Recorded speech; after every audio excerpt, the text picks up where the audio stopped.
Hey guys, Eric, I'm back this week. Roth is out on assignment, but Jim is here with me to talk about a minor episode of Breaking Bad. Yeah, you know, just a little hiccup in the road for everybody.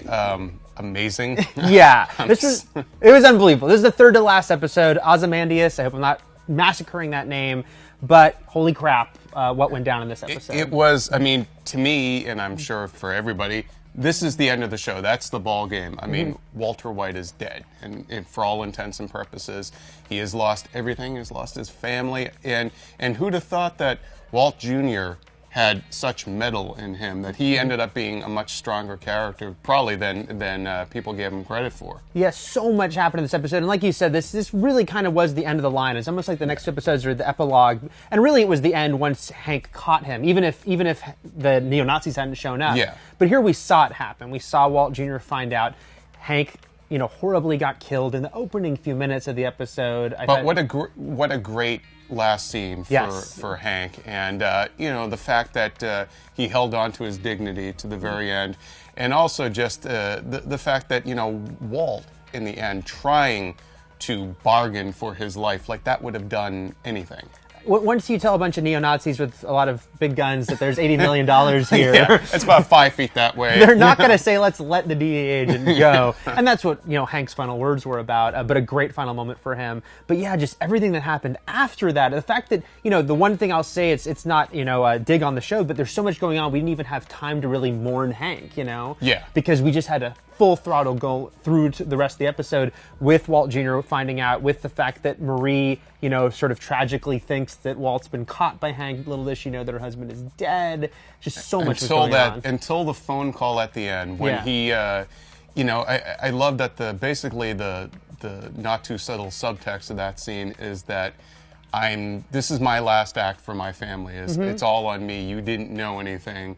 And knowing that he's too smart to know not to know that line wasn't bugged. Oh yeah, of course. So he's saving his family. That's his last bit of humanity. Yeah, I thought this episode was great at showing what Walter White has become, and the fact that they've not backed down from what a horrible person he's become, without making him, inhuman. Yeah. And so this episode, he tried to save Hank, and it was kind of that last tragic thing, trying to save him. It wasn't going to work, and once that happened, it really snapped for him. He was so cruel with Jesse. Yeah. Not only did he call him out and say kill him, but when they said we want to wait, then he made sure to finally tell him about the Jane thing, for it to come out in that way. I mean, he was full Heisenberg at that moment, and I think also that's what Walt Jr. saw. Yeah. I mean, that, he idolized his dad, and everything has been taken away from this child.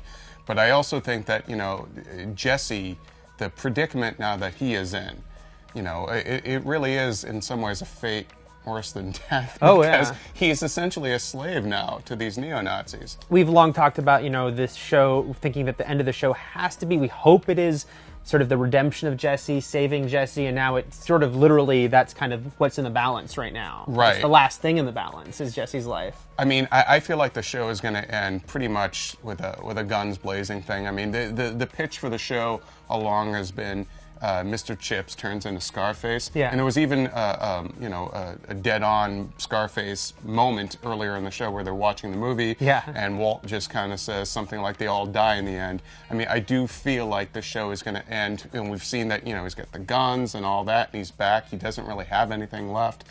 Why not just go out there and full Western style, since it is set in New Mexico, it's the old all-American thing of redemption through bloodshed. Right. I do feel like maybe that's what it's building towards. I think it might be, but I also think that, what I like is that we're not supposed to be like, oh, Walter White can he can redeem himself in a small way, but he can't make up for all the things he's done. And this episode is reminding you of that, while showing that little sliver of humanity left, and to see him and Skylar actually fighting, right? And you didn't even know, was she going to get stabbed? You had. I thought, would Junior trip and fall into the nut? And who knows? At that point, I feel like everyone's life is up for grabs now in this show.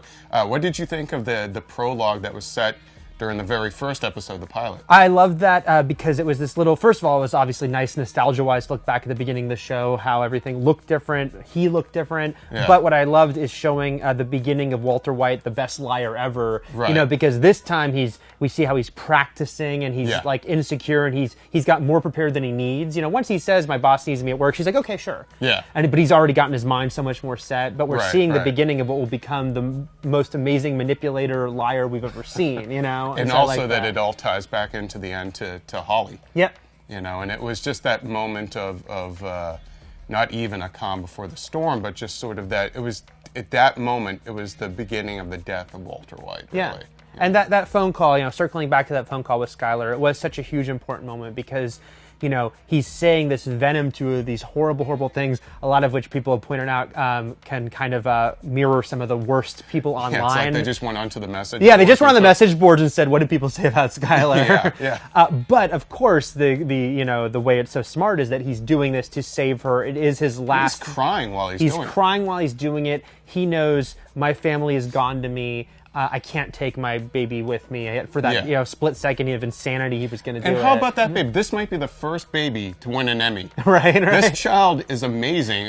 Great in one of the other episodes, and then you're just watching it. It's like the old silent movies where the kid would cry and Unbelievable. They find her in the fire truck. Right. It's like, come on. I'm like that. Ryan Johnson, the director who also did Looper, which I'm sure you guys love, directed this one. Isn't this his third episode of Breaking Bad? And final one that he did, right? Yeah. And so he might be the first director to probably direct a baby to an Emmy. We'll see. We'll see. Like we've said, this felt like the end of in one way, it felt like the end of the Breaking Bad story, the end of the Walter White family story. Of course, we're going to have to see the fallout in the next 2 episodes. But really, the question is, what happens to Jesse now? He's not having an A1 day. He is not having an A1 that day. Shit ain't happening. He is with that Psycho Todd, and we'll see how that goes. Let us know what you thought of this amazing episode in the comments. We'll be back for the last 2 Breaking Bads. Thanks.